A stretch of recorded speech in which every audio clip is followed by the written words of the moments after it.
La première chose que tu t'es dite quand on t'a proposé de venir dans la boîte à questions? Je me suis dit, genre, je vais rentrer là-dedans et tout, comme ce qu'on voit à la télé. Je dis, bah, évidemment, en fait. Oh.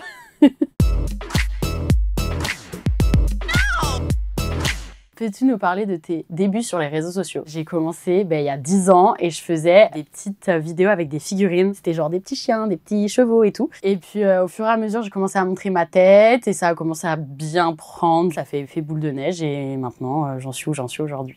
Comment ça se gère plus de 4 millions de followers sur les réseaux sociaux? Je réalise pas vraiment que c'est vraiment des vraies personnes. J'oublie que, en fait, c'est des vrais humains qui me regardent. Donc je pense qu'il n'y a pas de manière de gérer. Faut juste rester naturel. Parce qu'après, c'était vraiment en mode j'ai 4 millions, je suis une star, tu peux faire des trucs un peu limites, donc ouais, juste rester soi-même. C'était comment ta rencontre avec Ed Sheeran? Oh mon dieu, je crois que c'était le moment où j'étais le plus stressée de ma vie. Je l'avais rencontré parce qu'il sortait un nouvel album et il était en France, à Paris. Sa maison de disques m'avait dit, est-ce que tu veux venir l'interviewer pour tes réseaux? J'étais genre, ok, mais il a pas besoin de moi pour faire sa pub, mais il y a pas de souci, je prends le truc. C'était trop bien, on était dans un petit salon, là, cocooning. C'est même lui qui déplaçait le canapé, qui déplaçait les meubles parce qu'il me disait, attends, non mais là tu vas être en contre-jour, attends, viens, on va se mettre là. Franchement, c'est comme si j'étais en train de parler à un pote, mais sauf que c'est Ed Sheeran. C'était comment de monter les marches du Festival de Cannes 2023? C'était fou, je réalise pas. Je vois les photos, je suis en mode, waouh, c'est trop bien, mais je me dis pas que c'est vraiment moi et je pense que quand j'aurai genre 50 ans et que je serai en mode, ah ouais, t'as monté les marches du Festival de Cannes, là je réaliserai. Voilà, c'est beau la vie, quoi.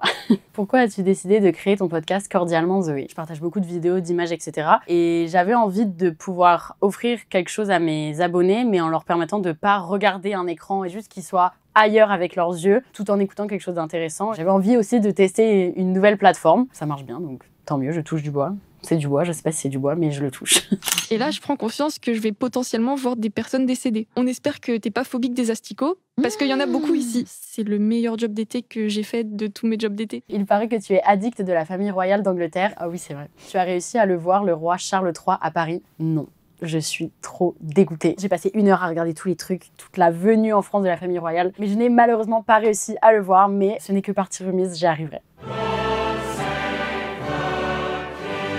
Team Kate ou Team Meghan? Oh, je pense que je vais choquer les gens, mais je suis Team Meghan. Enfin, en fait, je suis un peu Team les deux. Non, ouais, c'est dur de choisir, donc non, je buzz.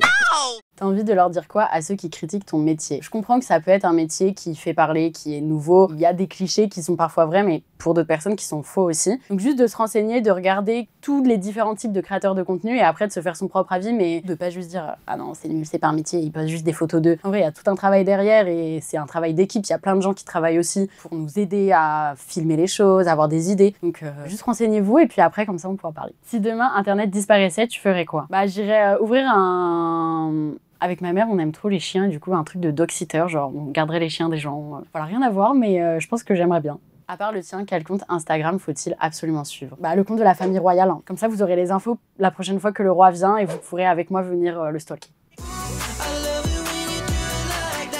Bisous!